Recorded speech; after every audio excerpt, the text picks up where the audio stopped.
Bienvenue sur Télescope. Après avoir visionné cette vidéo, nous invitons à faire un tour sur le premier média d'orientation post-bac sur Instagram ou directement sur notre site. Vous pouvez également télécharger nos fiches de révision gratuites en lien dans la description pour vous aider dans vos révisions.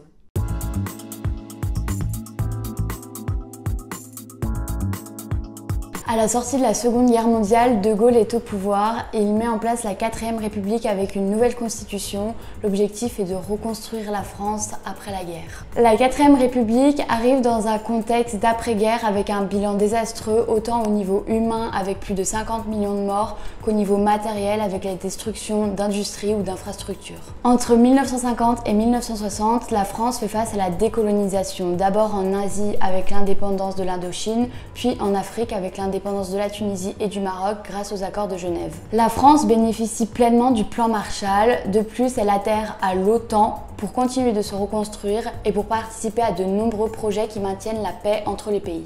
Maurice Schuman, ministre des Affaires étrangères de l'époque, crée la Communauté européenne du charbon et de l'acier en 1951. Et de plus, Jean Monnet participe au traité de Rome en 1957 et donc à la création de la CEE, Communauté économique européenne.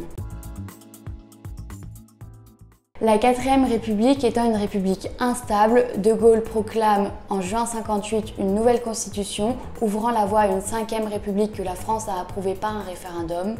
De Gaulle devient alors le premier président de la 5e République et instaure en 1962 le suffrage universel. À partir de 1954, l'Algérie lutte contre la France pour retrouver sa souveraineté. Après 8 années de guerre, De Gaulle négocie l'indépendance du pays qui est proclamée en 1962 lors des accords d'Évian.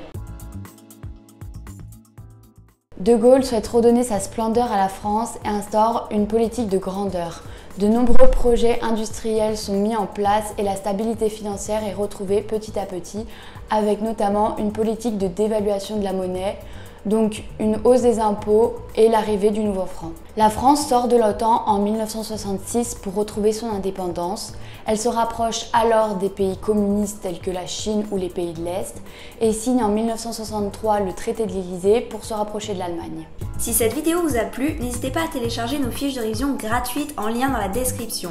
Ces fiches de révision couvrent tout le programme du tronc commun et ont toutes été rédigées par des élèves ayant obtenu la mention très bien au bac. Enfin, n'hésitez pas à vous abonner à notre compte Instagram et à profiter des nombreuses ressources du premier média d'orientation post-bac.